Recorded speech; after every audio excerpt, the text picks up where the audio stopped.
Hi, everybody. I'm Dr. Duke, and welcome to our third installment of our lecture series on the Gospel of John. We've had two really fascinating conversations so far, I think, in which we did a lot of background on John. We talked a lot about its location, its origins, talked a lot about, we even provided a visual image of how John could be realized by looking at it in an abstract diagram. And today I want to begin the process of looking at some of the language of John. Now, actually delving into the words, the teachings of Christ, the parable. There are no parables, actually, interestingly, in John's gospel, but some of the other things that make it so unique. And matter of fact, we jump to our first slide as a quick recap. Some of the things that, make John unique. What is it that stresses, that differentiates John from the synoptic gospels, Matthew, Mark, and Luke? Here are some that we've touched on briefly, but a list as we move forward. Well, the audience for John appears to be a Gentile audience or a conflicted Jewish audience. In other words, that we're not quite sure, that we believe the gospel was written between 90 and 110 AD, probably closer to 90. And what may have been going on is that the evangelist John, that's the name we came up for him. He's not the disciple John. He's not the John who was the companion of Jesus. It would be highly unlikely that far after the death of Christ, that would be the John, the actual apostle. We call him John the Evangelist because there's a series of writings in his name, some epistles in the New Testament, the Gospel of John, and the book of Revelation. And the name we give to this composite figure, because different individuals might have written all of those things. Each of the three epistles of John may have been written by a different John, potentially. The Gospel of John and the book of Revelations could have been written by somebody else, but we use the word the evangelist, John the Evangelist, to account for these writings that date from about this period. And so we mentioned that this is a Gentile/conflicted Jewish audience, that maybe what you have happening here is John the Evangelist writing to a group of Jews who had begun to pull away from Judaism and embrace Christianity, and who were conflicted about certain aspects of the nascent Christian religion versus the old Jewish religion, or that were needing some clarification and edification. Jews who had decided to become Christians and needed a book like this to sort of buck them up. The other possibility is that the audience is completely a Gentile audience, because there are many, and you see our second point there, these strong Hellenistic elements in the Gospel of John. John the Evangelist is clearly aware of various Greek Hellenistic conventions. The Greek influence in Judea at this time, and in this part, Jerusalem at this time, was growing. And the Greek influence, which also had come to dominate really the Roman Empire. As even though Rome conquered Greece, the Greek way, the Hellenic way, had infiltrated every aspect of Roman culture. So there are strong Greek elements in this. So perhaps John is writing to a group of native-born Jews who had begun to respond to the message of Christ, needed a manual or needed a more contemporary gospel or needed some kind of support in their move away from Judaism. They were becoming more Gentile. Or it was a Gentile audience that needed to hear perhaps an account of Jesus' Jewish life, the life of Jesus as a Jewish person living in Jewish-controlled territory and slave state to the Roman Empire, to get a sense of that as well. It's referred to, John himself, the author, the evangelist, John the Evangelist, the author, is referred to in John chapter 21, verse 24 as the beloved disciple. This is why many people believe that maybe it is John the Apostle, John the beloved disciple of Christ. It's one of the rare times in the Gospels where you get this kind of direct attribution. It's a pretty remarkable statement. I mentioned earlier that one of the unique aspects of John's Gospel is there are no parables and there are no exorcisms. And it kind of makes sense in one way, right? There are no parables. When you think about Matthew, Mark, and Luke, Christ teaches primarily through parables. He tells stories to his followers and to those who will come to listen. He tells stories with the hope that those stories something within the story will resonate with the hearts and minds of the ears of the listener, and they will embrace it. The problem with that is that Christ is also very specific in the synoptic gospels, Matthew, Mark, and Luke. Let they who have ears to hear, hear. In other words, if you don't understand what I'm saying, or if your heart is not in the right place and you miss the meaning of the parable, that's on you. It's very cryptic in that way. But in John's gospel, a gospel that focuses primarily on the divinity The Lord God, Jesus is the Word, the Son, the eternal, co-eternal creator with the Father and the Spirit. Focusing as it does on that God, there is no need for parabolic teaching. There's no need for that cryptic way of encoding your messages. As the divine Son of God in human form, he's very direct with his followers about who he is and what he is. He still uses metaphorical language, as we will see today. I am the vine, you are the branches, that sort of thing. I am the good shepherd, I'm the good shepherd, the shepherd metaphor, the analogy there. These are important forms of figurative language, but they're not quite parables. So, and the exorcisms, too, I think is kind of interesting. There are no exorcisms. And one could argue, I suppose, thematically, that an exorcise calls for a calculated act on the part of the exorcist to pull the demon from within the human.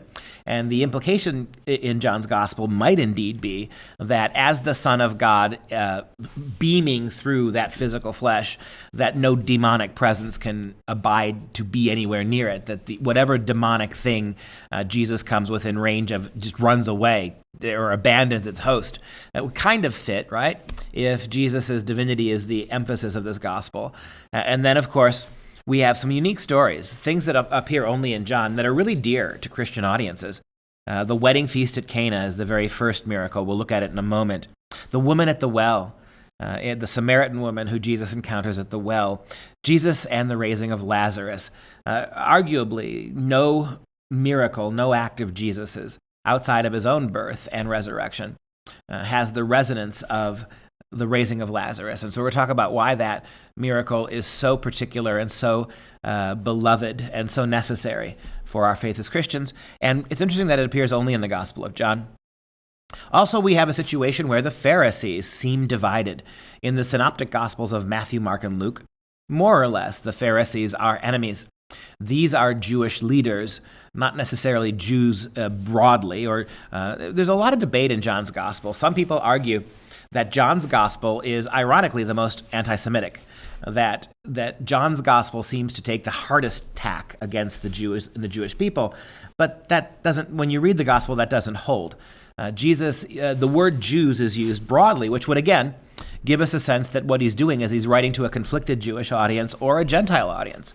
He uses the term Jews broadly with the idea that perhaps the listeners may not know exactly what that means. But it's not anti-Semitic in the sense, this gospel, that it calls for or universally buttonholes Jewish people. It's more complicated than that. This is the gospel, by the way, in which Jesus says that salvation comes from the Jews. That out of the Jewish idea, the Jewish identity, Jesus himself was Jewish, out of that identity, salvation will come to the whole world, not just to the Jewish people. So the same book, John, that makes broad commentary about the Jews and the Jews' recalcitrance and the Jews' unwillingness to follow or hear or listen, they're the same Jews out of which he emanates. He is part of that tradition. The same Jews that come to witness his miracles. The same Jews, Mary and Martha and Lazarus, whom he loves so dearly. So, if you come to the gospel looking to find anti-Semitic things, you'll find them. If you come to the gospel looking to find only criticism of the larger prevailing Jewish world out of which he emanated, you'll find that too. And so again, as with most things, these gospels are much more comprehensive, much more complicated and subtle documents than perhaps we are as readers able to perceive them. But in this gospel, we had mentioned that in Matthew, Mark, and Luke, the Pharisees as a class of Jews, Jewish leaders, temple leaders in many respects, they were almost unilaterally opposed to Jesus. They were the Jews who were most responsible for stirring up trouble and trying to capture, and ultimately for leading to his arrest, which led to his crucifixion at the hands of the Romans. In this gospel, there seems to be more conflicted relationships. Some of the Pharisees seem to accept him. Others adamantly reject him. We have the famous story of Nicodemus, for instance, one of the temple elders, who actually comes to Jesus to be taught by Jesus. And so you see, once again, this idea that the Jews are the bad guys or the Jews are family and allies of Christ. It's way more complicated than that. Nicodemus is a Jewish figure, an important Jewish figure who comes to Jesus initially to question him and ultimately learns from him. Jesus even makes that remark, you are a leader of the Jews and you don't understand what it is that you see here. How can you be a leader of the Jews and not understand how many of the Jewish prophecies, how many of the prophetic oracles I fulfill? It's a wonderful moment. And there's a big emphasis, too, for a guy, for an individual who deals so deftly, Jesus, in this world. It's a big emphasis on Jerusalem more than the other Gospels.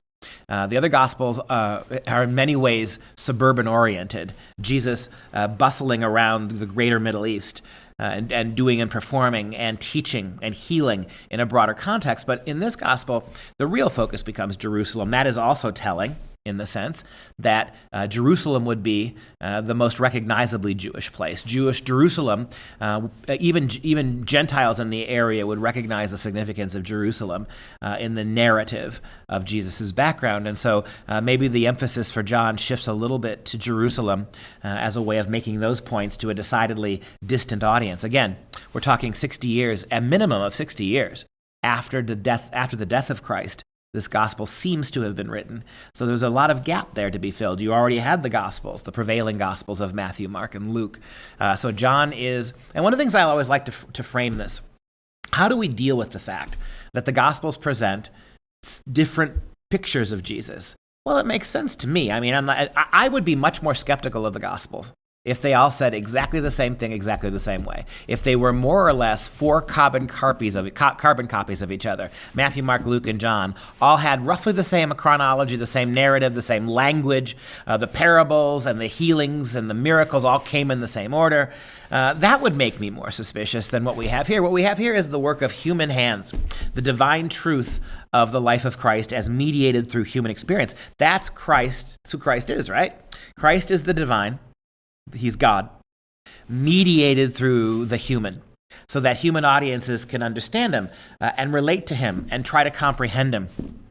Beautiful that's how the Bible is, right? The Bible, the divine, eternal Word of God. And remember, that Word was with God, and that Word was God, and that Word here is the Son of God in John's Gospel.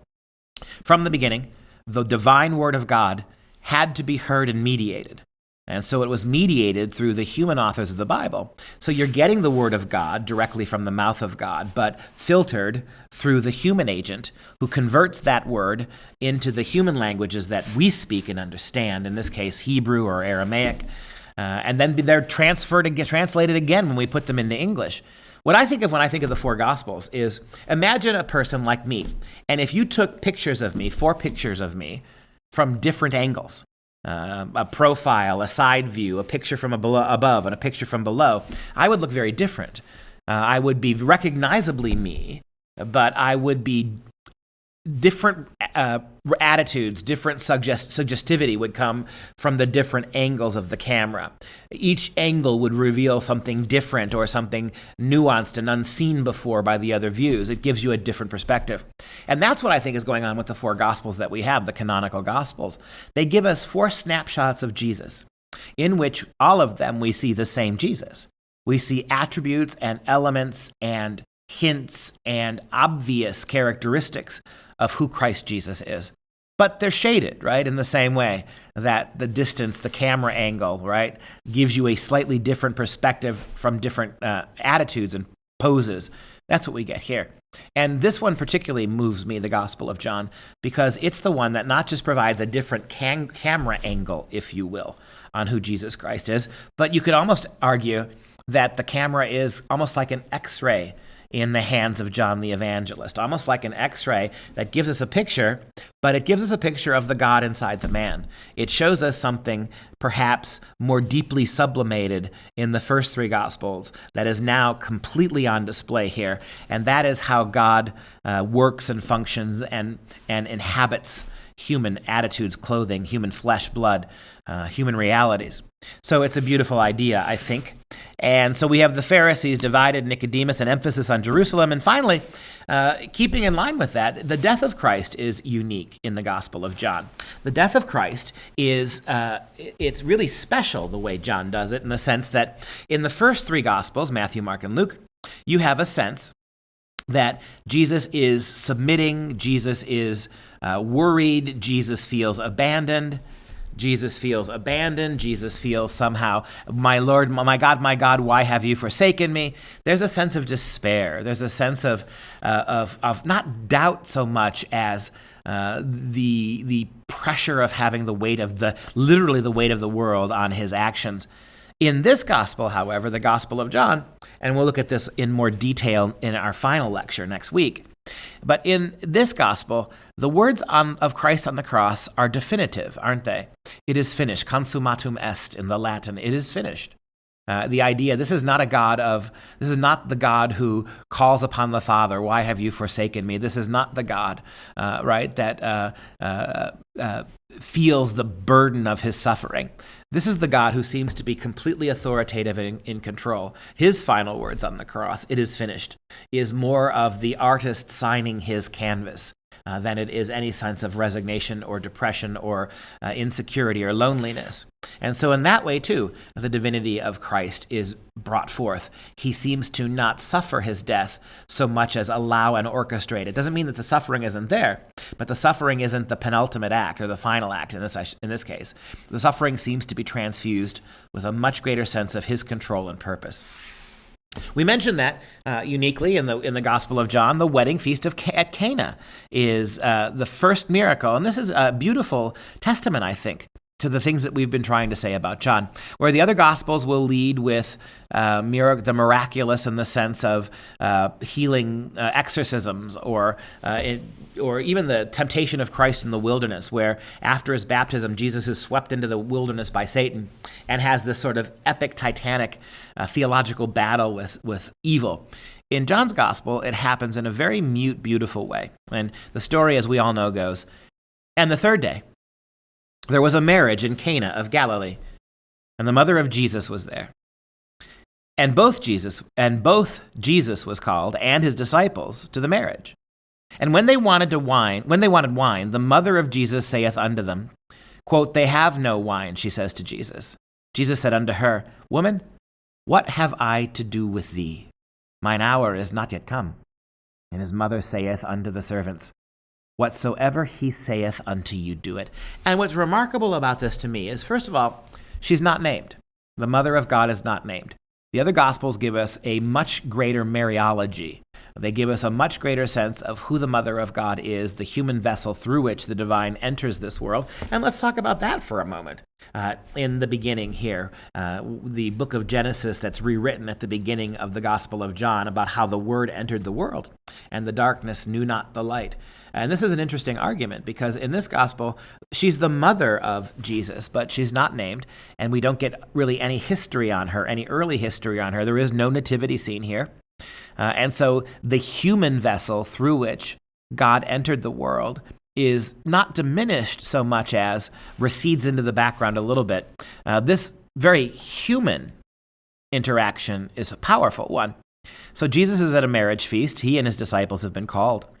And when they wanted wine, the mother of Jesus is looking out for this, right? The mother of Jesus says to her son, Woman, what have I to do with, she says to her, they have no wine. That's all she says. She doesn't ask Jesus for anything. There's this really beautiful bond between mother and son. She knows him. She knows who he is. She knows what he is, what he's capable of. And so she simply says to them, they all want wine, right? It's a wedding. It's a celebration. And the mother of Jesus says to him, they do not have any wine. That's not a question in a Jewish mother sense. That's kind of a command, right? It's not mom saying, they don't have any wine. What are we going to do? It's mom saying, what are you going to do, son, about the fact that they have no wine? And when they wanted wine, the mother of Jesus saith unto him, they have no wine. And Jesus said unto her, and can't you just see the smile on his face? This is not angry or contentious. This is a son who looks at his mother knowing exactly what mom expects from him. And Jesus says, woman, that frustrated woman, right? Not mother, not Mary, not mother, woman, right? That fake exasperation. Woman, what have I to do with thee? Mine hour is not yet come. What would you have me do for you, mother? The time is not right. We've discussed this. You knew this from the moment you were told by the angel Gabriel that a sword would pierce your heart too. All right? From that moment, you knew, mother, that there was going to be a time, and this isn't that time. That's really kind of beautiful and ironic and loving. I mean, I suppose if you wanted to, you could interpret those lines absolutely in their most hostile sense, right? Woman, what have I to do with thee? Something almost misogynistic and ungrateful, anti-maternal, something to distance himself from this woman who has no other claim to him except the physical act of birth. But the context of the story, the context of the gospel certainly doesn't fit that reading. Woman, what have I to do with thee? Mine hour is not yet come. And his mother saith unto the servants, she ignores her son. If it's a slight, if it's a divine command to back off, mom pays no attention, which also tells you that she gets the joke, right? Yes, son, we've been through this before, but you're a good Jewish boy in this instance. You'll do what your mama asks you, right? And so mama turns to the people at the wedding and she says, just whatever he says, do it, right? Just do whatever he says. In other words, mother knows in advance that it's going to happen. And so there's a beautiful intimacy in the relationship between, rather than seem to be cold and distant, there's a beautiful, beautiful intimate symmetry between mother and son in this instance. And so when you think about it, it does what the nativity scene do in the Gospels, but it does it in a really condensed way and at a much different time in life. It's a snapshot of Jesus that we're so glad to have because we don't get it in the other Gospels. So we move from the wedding feast of Cana, and you know how the story goes. Jesus commands them to bring big pots of water and to dip their ladles in, and they dip their ladles into the water, and they pull it out, and it's the finest wine they've ever tasted. And so that beautiful sense of, this is the bridegroom, right? John also mentions the image of Christ as the bride and the bridegroom, Christ being the groom and embracing the bride. So it's just wonderful that you start off with wedding, unity, the marriage of these things that are going to give rise to creation. It's a wonderful place to start in terms of the miracles. And one of my favorite stories in the Gospel of John that you don't find anywhere else is John chapter 4, the woman, the Samaritan woman, met at the well. This is a powerful thing. One of the things that, the older I get and the more I read the Gospels, the more I am riveted by Jesus' interaction with women. We know about the disciples, the 12 male disciples, and we know about the beautiful poignancy of Peter's betrayal and return to Christ. We know about doubting Thomas, who we will meet at the end of our lecture here in the Gospel of John. We know about those things. But the older I get, the more I read through the Gospels, the more I'm sort of astounded by the way that Jesus does interact with the women in his life. We just saw this relationship with his own mother. And this relationship with the Samaritan woman is powerful. Jesus has been traveling. He has gotten out of the city of Jerusalem. He is, again, doing the suburban thing. He is visiting the outer reaches of the territory that he was born into. And he comes into a place of Samaria. Now, the Samaritans, we know them from the parable of the Good Samaritan, right? But the idea that a good Samaritan stopped and helped a wounded man when good Jews didn't do it, passed him by in the middle of the road. We must remember, first of all, that the Samaritans were more or less Jewish. They were call it a sect of Judaism. They believed, the Samaritans, and those people were primarily from the Samarian region. They believed that their view of the Torah, the first 5 books of the Old Testament, the Pentateuch, they believed that their version of the Torah was more authoritative than was the one that the Jews were using. They thought that their version of the Torah predated the Babylonian captivity in the 6th century BC, and somehow their version of the Torah was a more accurate, more theologically closer version than the one that the Jewish authorities were using. They also had a primary debate with the Jews about where to worship God. For the Jews, the primary mountain was Mount Zion at this time, and that is mentioned prominently in the Old and New Testament. But for the Samaritans, they thought it was Mount Gerizim. And so for them, this caused a great fostering of dissent. Where do we worship God? On which mountain? Where is God to be? Which is the most sacred mountain to God? And how do we worship God, and which is the most authoritative text? When we think about the divide between Protestantism and Catholicism, for instance, we see that argument. Who has the primary access? Is it the Church Fathers of Roman Catholic Church, or do we argue from a Protestant perspective that before the Church Fathers, or even with the Church Fathers, you go back to the authoritative gospel of Christ? And so it goes back and forth. Same thing was happening between Samaritans and the Jewish people. That's what makes this so remarkable. Jesus is out about, and he's by himself. He has sent all of his disciples into town to buy provisions for them, and Jesus is exhausted. One of the things I love about Jesus throughout the Gospels, and in the Gospel of John in particular, is how he needs to get away. That Jesus, the man, is comfortable around men, although he knows what's in man, we're told in this gospel, right? Nobody needed to tell Jesus what man was. Jesus knew what man was, with all of its man's hypocrisies and contradictions and idiosyncrasies. Jesus knew what man was. What I love about this gospel is it's almost as if to charge his battery, or to touch, or to reconnect to the God who is his Father. He needs to get away from crowds and people. And this is one of those moments in the stark desert. He sends away all of his companions, and he rests himself on a well. And we can see, this is John chapter 4, the woman at the well.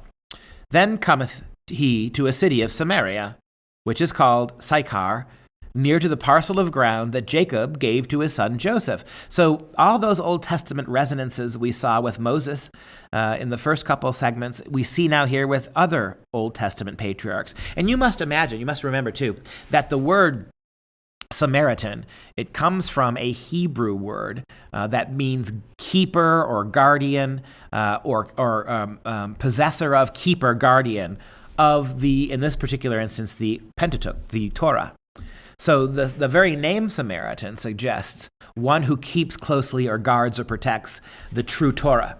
And the Torah, of course, begins the first 5 books of the Old Testament. It begins with the book of Genesis, and the most prominent book in the Torah. And when not talking about Moses, which is the second book, Exodus, you seem to have these linkings with the patriarchs. And here's one. So they are in a city of Samaria, which is called Sychar, and they're very near that parcel of ground that Jacob gave to his son Joseph in the book of Genesis. And here is where Jacob's well was, and presumably Jacob's ladder, that place where Jacob went to sleep and had a dream of the ladder descending from heaven with angels going up and down on it. Again, an image that links this Jesus to that world, right? That ladder that Jacob dreamt about, that connected in real time heaven and earth.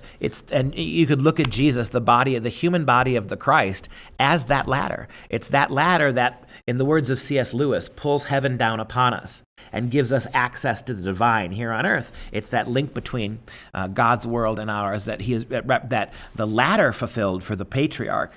But for the people of Jerusalem in the first century, it was the actual ladder, the actual Christ himself there and present.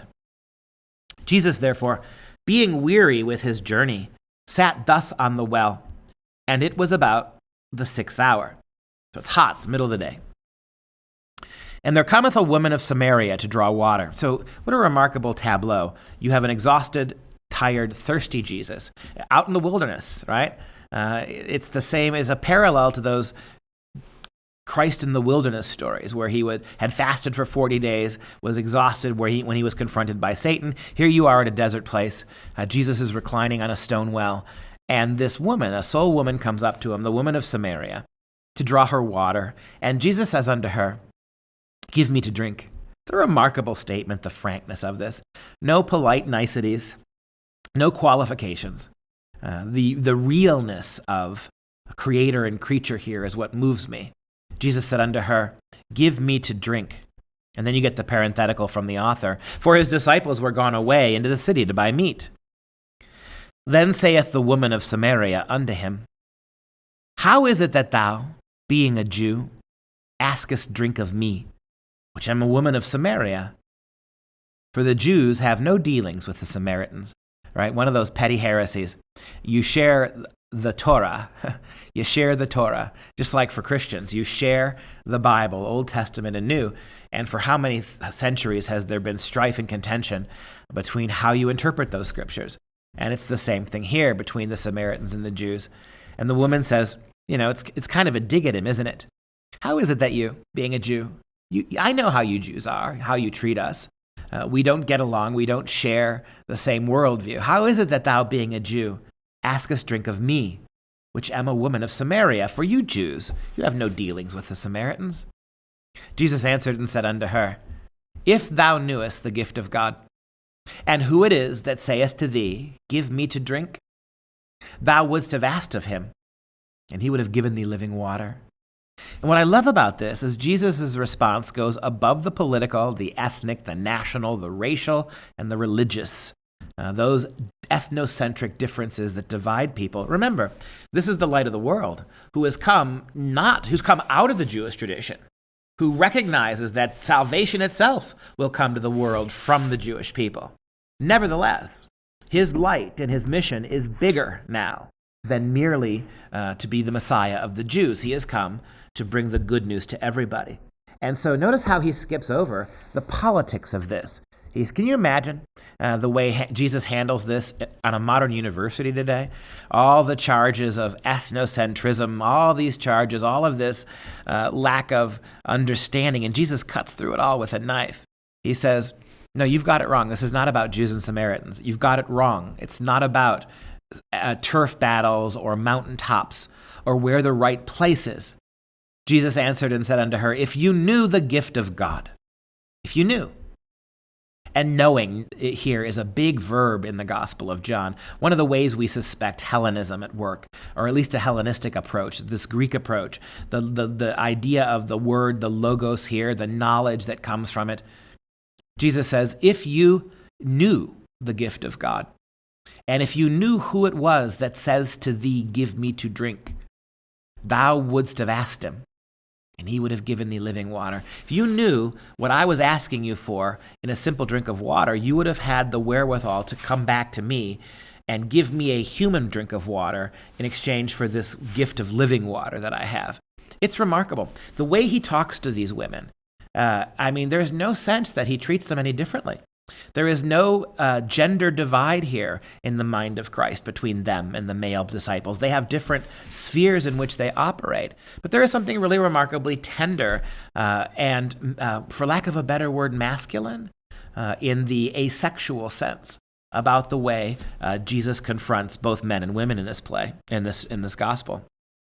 So if you knew, right, if you had recognized, you in the dark had recognized the light, if you had understood the word, you would have asked, and I would have given to you living water. She continues, the woman said unto him, Sir, thou hast nothing to draw with, and the well is deep. From whence then hast thou this living water? Where'd you get it from? And notice her question is material. She doesn't recognize it. She does not see the eternal invading human time. She does not see, when she looks at him, the radiographic way, X-ray way that we see him as we understand his words. Sir, you have no material way to draw water from this well. It's deep.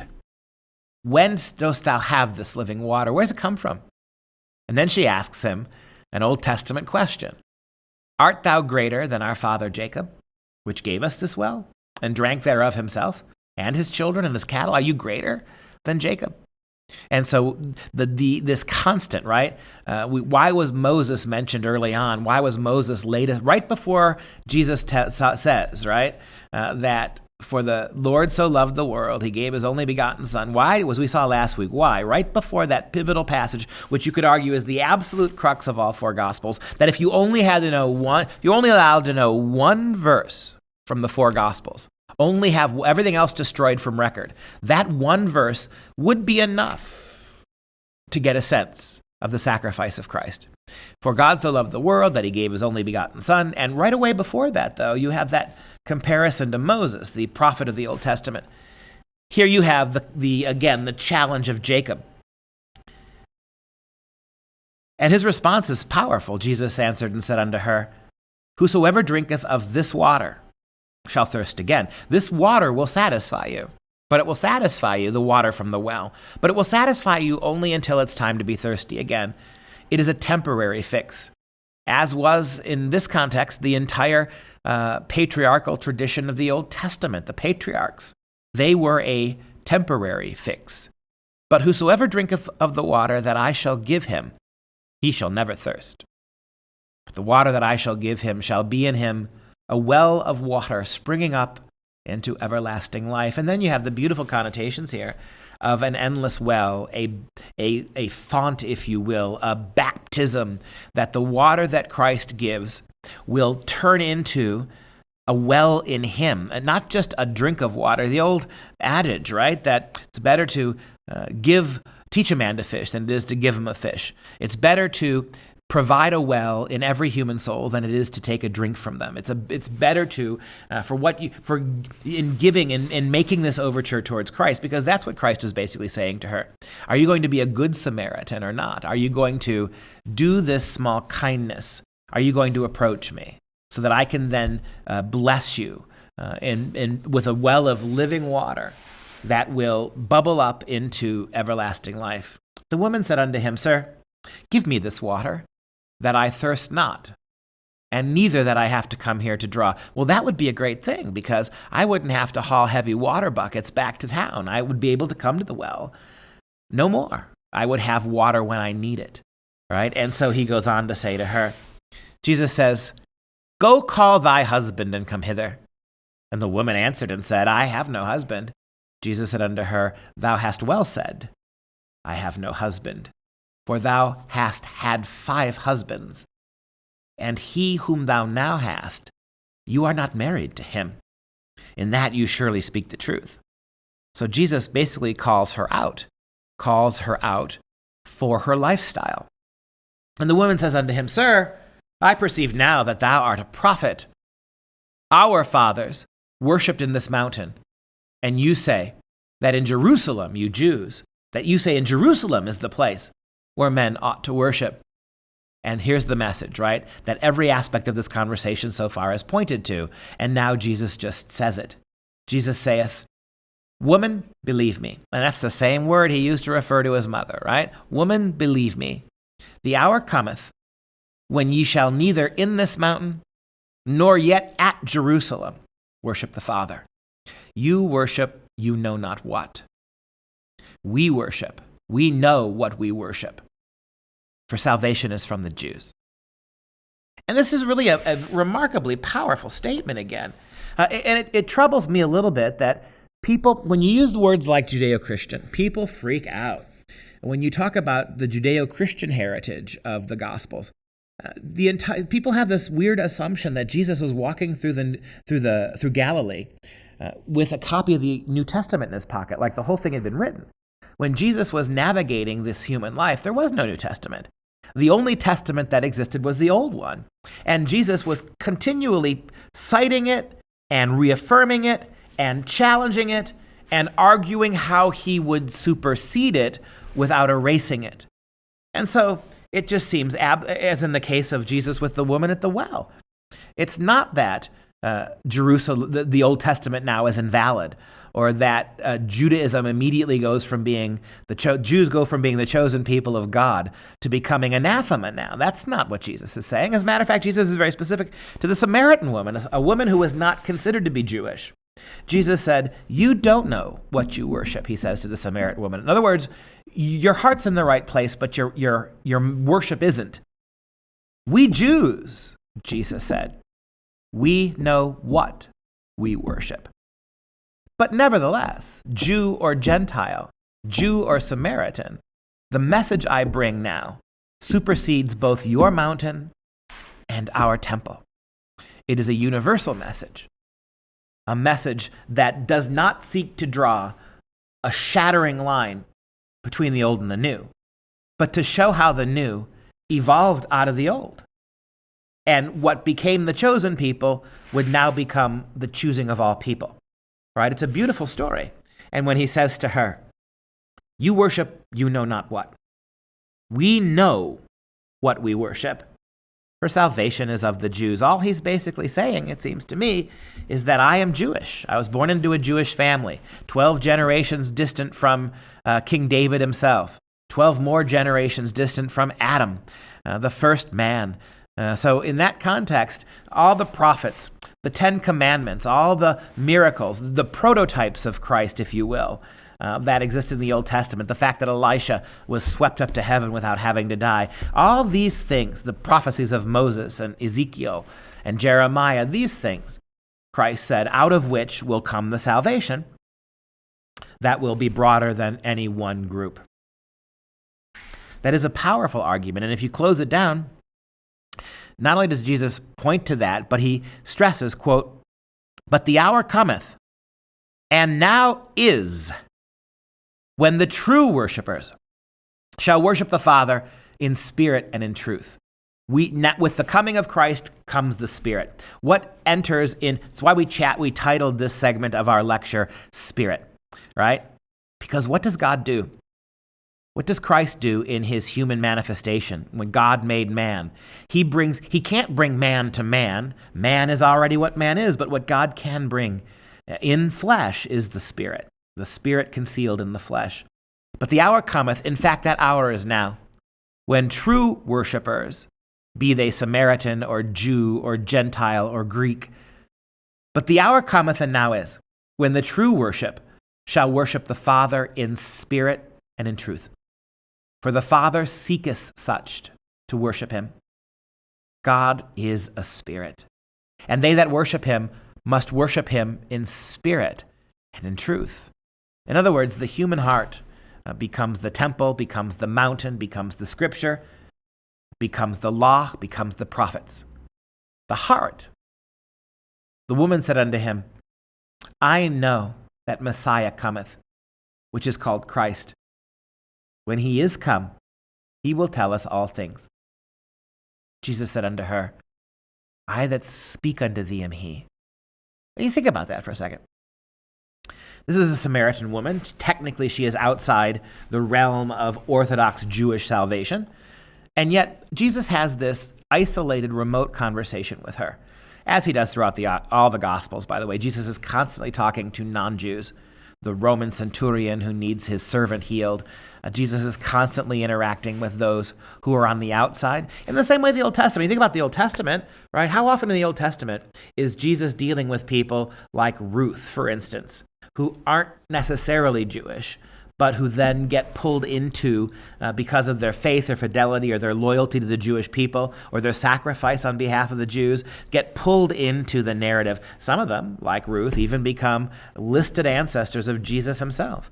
So it's not surprising that in this remote place, in this desert place, Jesus has this wonderful encounter with this woman, never condescends, never belittles, but tells her a really masculine truth. I love what C.S. Lewis said about God, that even if you, as a woman, choose to avoid the masculine here, even if you choose to live celibate or single, even if you choose to close yourself off from the male, here on earth, Jesus says, we all will meet something more masculine beyond. That when you do encounter God, whatever the masculine is a principle, and that's reflected in maleness, of course, and gender on earth, but you will, the Creator, you will meet the Father. You will meet something, none of us can hide from it, much more masculine as we progress out of this world into the next. That's kind of a beautiful argument here. And the way he deals with women, I think, is pretty profound. As a matter of fact, jump to the next one. This is not his encounter with a woman, but it's an important encounter nonetheless. This is Jesus at the pool of Bethesda. Now, Bethesda is a Hebrew word, which also is very closely related to the Aramaic word, and it means Beth Hesda, right? Heseda. And that Beth Hesda is the house, it means house of mercy or house of grace, depending upon how you define it. And both in Hebrew and Aramaic, those are acceptable translations. So the pool of Bethesda is a pool of mercy, a pool of grace. It's the pool where the story tells us there is a big pool by the sheep gate in Jerusalem, one of the entrances and exits into the city, and number of porticos, columns around it. It's a very highly architecturally evolved place. And there's a big pool in there, evidently, where at one point, even at this point, sheep were watered. And also, it was also a house of invalids. So there were all sorts of crippled invalid people who couldn't walk or see or hear, the broken refuse of a civilization that didn't know how to deal with those kinds of people. So they hung about the sheep pool. It also became kind of a hospital ward. And so it's a place of mercy and it's a place of healing. And it was told that at certain times, an angel would enter the water of the pool and stir it up. And whoever was able to get into the water first after the angel stirred the water and it started, otherwise standing water that would start to swirl and bubble. Whoever could get themselves into the pool first after the swirling of the angel would be healed. Right? So in other words, it was a place of healing, a place of mystery. Furthermore, interesting parallel in Hebrew and Aramaic, the words Bethesda could also mean house of disgrace, or a house of futility, which is ironic because the same word Bethesda that could mean house of healing and mercy could also mean house of disgrace. And so it was a place both of holiness and of despair. And it makes sense because when the angel stirred that water, only one person could get in. And you have the story of this particular individual that Jesus heals, who for 38 years has been handicapped, paralyzed. And for 38 years, much of those 38 years, the story leads us to believe, he sat by the pool waiting until the angel stirred it. But every time the angel stirred it, because he can't walk, somebody got in the pool before him and was healed in his place. It's a remarkable story. John chapter 5. After this, there was a feast of the Jews, and Jesus went up to Jerusalem. Now there is at Jerusalem by the sheep market a pool, which is called in the Hebrew tongue Bethesda, having 5 porches, or steps that go up to it. In these lay a great multitude of impotent folk, of blind and halt, withered, waiting for the moving of the water. For an angel went down at certain season into the pool, and troubled the water. Whosoever then first after the troubling of the water stepped in, was made whole of whatever disease he had. Jesus went unto the mount. Oh, sorry. I jumped ahead there a little bit too fast. And so what happens? And a certain man was there, which had an infirmity for 38 years. When Jesus saw him lie, and knew that he had been now a long time in that case, he said unto him, Wilt thou be made whole? This is a remarkable moment. You've got the sheep pool and that angel who intermittently, unpredictably would step into the water and stir it. An act of mercy, right? But in this case, Jesus sees the man lying there, and he recognizes that this man had been there for a long time. Wilt thou be made whole? He asks him. The impotent man answered him, Sir, I have no man, when the water is troubled, to put me into the pool. But when I am coming, right? Another steppeth down before me. And what a horrifying moment, right? That this generic miracle of an angel who indeterminately shows up, and you imagine what the rush is when the water starts to stir. So here's this poor fella trying to crawl to the water's edge, and somebody steps over him into the pool, right? Jesus saith unto him, Rise, take up thy bed, and walk. And immediately the man was made whole, and took up his bed and walked.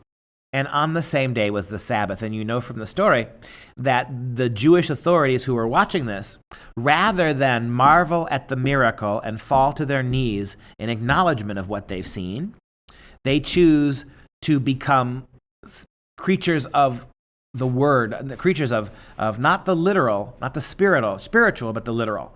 They're only concerned about the fact that Christ did this healing on the Sabbath. You're not supposed to work on the Sabbath, they say to him. I mean, what a remarkable condemnation of a certain kind of reader, right? A certain kind of watcher. Someone so shockingly literal in their interpretation of things that they cannot see nuance or brilliance at work. And so they persecute Jesus.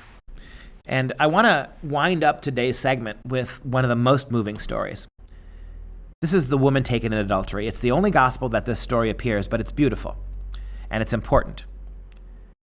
And it also confirms what I think I said before about the way that Jesus interacts with women. The woman, his own mother, the woman at the well, his own mother, who he calls woman, his own mother, who brought him into the world from a material standpoint, who has this really intimate relationship. The woman at the well, a forerunner, a stranger, somebody that the Jews, the Orthodox temple priest would not acknowledge as being legitimately Jewish. And then this encounter with a sinful woman. Jesus went into the Mount of Olives, and early in the morning he came again into the temple. And all the people came unto him, and he sat down and taught them. And the scribes and Pharisees brought unto him a woman taken in adultery. So the same Jews that come and sit and listen, he loves and teaches, are the same Jewish people that the scribes and Pharisees come to him and bring unto him a woman who is caught presumably in the act of adultery, taken in adultery. This was not a woman who was an adulteress.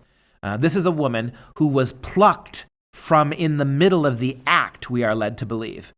So that there can be no doubt about it. There can be no legalistic way to deny this.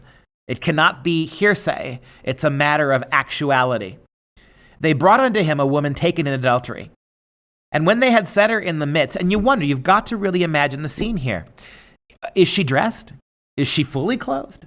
Did they give her time? So eager were these Jewish authorities to use her as a prop to try to attack Jesus, that they dragged her away, perhaps in flagrante delicto, in the middle of the act. One imagines that she's barely dressed, and they dump her in front of Jesus because she is not and has never been their concern. Her adultery is merely an opportunity for them to see if they can compromise Jesus. And they said unto Jesus, Master, notice the fake piety, because they think they've got him. They're going to ask for a theological answer. They said to Jesus, Master, this woman was taken in adultery in the very act. Master. He's rabbi. He's teacher. He has moral authority when they demand an answer from him, because they know. They know that either answer is going to get Jesus in trouble potentially. Master, this woman was taken in adultery in the very act. Now, we're back to this again, right? Who's the authority? Now, Moses in the law. And by the way, do you see how you cannot divorce this book or any of the Gospels from their Jewish sources? Now Moses, they said, in the law commanded us that such women should be stoned. But what sayest thou? See, and they think they've got Jesus. This fake piety aside, they think they've got him. They don't care about her sin.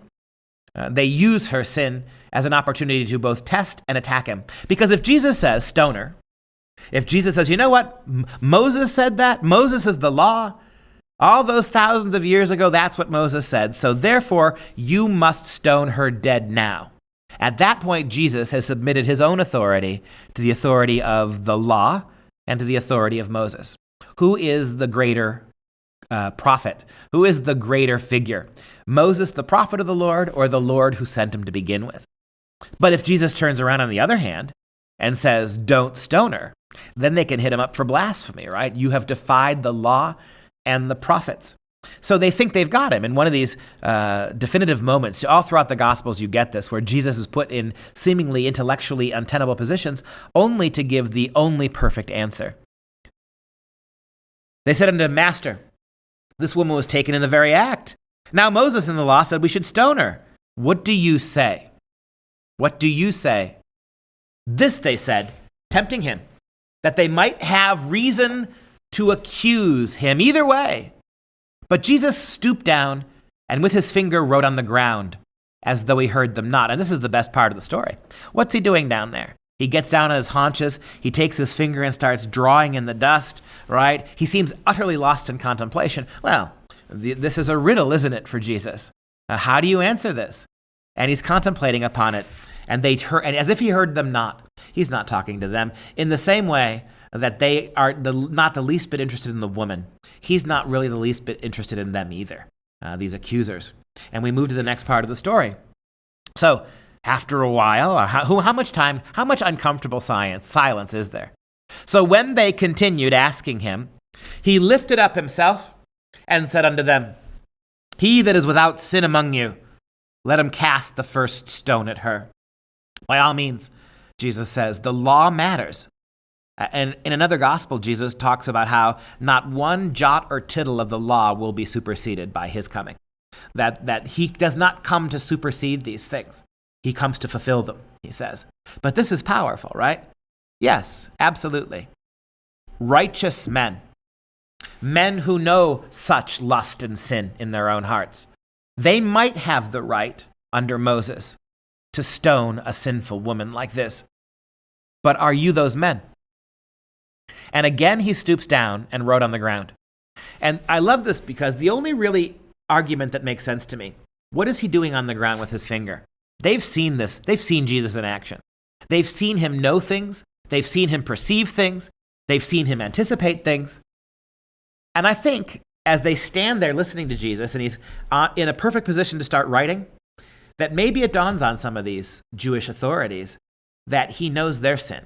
He knows what's in their heart.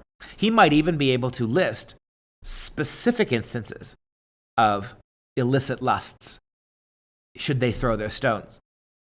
And so one by one, these men, from the oldest first, the wisest theoretically, down to the youngest, they drop their stones. Not because Jesus has overturned the law. I mean, that's, in some ways, that was inevitable by the coming of Jesus, to supersede the law out of which he had come.